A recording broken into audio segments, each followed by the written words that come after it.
Shadows photo shoot. This is one of my favorite photo shoots because it really is concentrating on shape and line and space. And those are three art elements that are extremely important in art and in photography. They actually happen to be my favorite art elements, period. So, your photo shoot for the next 2 weeks will be to capture shadows. That is your main focus. Now, for the first part, I want you to find shadows just out in the natural environment. And what that means is you're just kind of coming across them. You're not setting them up, you just find them. To the right is one of my favorite photographers ever. It's Paul Strand, and he was in the early 1900s. They didn't have Photoshop back then, obviously, and what you see is what you got. And I love this one because it was happenstance, and he just kind of came upon it. He looked down and saw these two figures conversing, and that's actually the Eiffel Tower shadow. So just remember, I'm really want you to find these shadows. You do have the opportunity to do half and half. Half you'll find, half you can actually set up, but I really want to see what you can actually just find. These are images I got off the internet. And it does give you a good example. Sometimes vantage points can give you an interesting, different look at things. It's the perspective you shoot the photograph from. So the one on the left, obviously, the photographer was up high. And the one on the right, it looks like the photographer either put their camera down on the ground or you can lie down on your belly. That would be something called either a worm's eye, like a little worm, or a dog's eye view. So when you are getting different vantage point shots, some of the things you should maybe ask yourself are these three things. How could I add interest to the subject? So you remember you are shooting shadows. That's your subject. But in order to have a shadow, there is a subject or an object that has to cast the shadow. So just think, the sun hits the subject or object, let's say a human, and then the human's shadow is casted on the ground.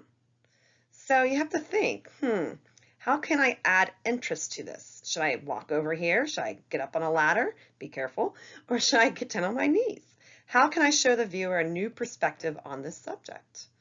And then also think, am I always standing at the same place? Am I always taking my photo from where my eyes are? Should maybe I lower my camera or my smartphone? What should I do? So vantage points are wonderful in art because it's a good way to express the world in ways that the average person may not have seen or considered it. And isn't that what photography is all about? The way you might see this might be completely different from the way someone else sees it. For example, the one on the left, these are all just people walking in an area. But the one on the left is up high, whereas the one on the right looks like they're almost shooting through something. So vantage points can express your point of view. Tip 1, don't forget lines. We did the line shoot on purpose first because lines really help you with movement. They bring movement into your artwork. So vertical lines or diagonal lines. Shadows are actually lines and shapes. So don't forget that. Treat them the same way that you treated your lines from the first shoot. Tip number 2, pay attention to the background. Well, most likely your shadow will be cast on the background. Not always. However, the interesting shadow here is the photo of a lamp and its shadow on the building's wall. And look at all those cool lines. You've got every single one. If you want to call the arch organic, maybe you got all 4. Part 2. This is when you can set up your shoots. Try not to do more than half. I'm really hoping you can find your shadows.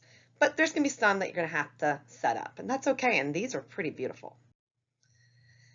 Think about what your light source is. This here is a flashlight, and obviously it's at an angle so that it can cast a shadow. So you can think about what do you want to set up so that you can get some interesting shadows. Natural light is your best friend, but then again, it may not be angled. So angling your light, meaning it has to be like a 30-degree angle, 45-degree angle, can give you that nice, big, dramatic shadow. Here you go, an ordinary subject. The one on the left, that's a Paul Strand original. One of the great masters of photographer, a wooden chair. The one on the right, that's someone on the internet. Again, the same subject. Different. They didn't have plastic chairs back then, but the same idea. So maybe position an ordinary object and shine some light on it and see where you can shoot it and how you can shoot it in different vantage points. Part 3. You can do this before next class. I probably would because it doesn't take too long to turn your pictures black and white in Lightroom. But just by turning your photographs black and white can really reduce the clutter. And that's a good example here. On the left, it's a beautiful picture of some lovely shapes and lines, but you see all these different colors and you start seeing the junk. On the right, you can see how the black and white really took away that clutter. And it really brought out those beautiful white squares in the background, as well as some of these nice diagonals. However, it doesn't have to be all black and white. You do have the option of turning it black and white, or maybe even using something else in Lightroom where it does go black and white, but some color comes. This is actually a picture I took a while back. I was sitting at Dog Street Pub, and I looked over to my right, it was during Christmas time, and a poinsettia was sitting there on the windowsill, and I said, oh my gosh, look at that cool shadow. It was a little bit of the flowers you can see that was cast on the wall next to it. I love kind of that creepy looking triangular shadow at the bottom creeping up the wall. I decided to keep some of the green and the reds from the poinsettia up in the top right corner. So what's do? First off, just take pictures of shadows. Be very observant. That's what the line shoot did. Hopefully you can walk around your environment and you're going to see some lines because we're training your brain to see line, shape, and space. So what should you do? Start shooting. By your next class, I just want to see 5 different shadow pictures. They don't have to be edited. They could be the setup ones. They could be a little bit of setup. They could be a little bit of you found them. They can be old pictures that you shot, but they have to be really highlighting shadows, and they can't be from the same subject. For example, let's say you have your dog and you have a really cool shadow of your dog on the asphalt. That's only one dog picture you're allowed to turn in. I don't want to get 5 pictures of your cool dog with the shadow.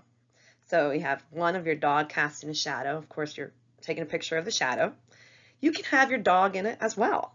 So just remember how that lamp was on the wall. The lamp was on the wall and still had the shadow. So your pictures can either have the subject that's casting the shadow, or it can have just the shadow itself. It's totally up to you.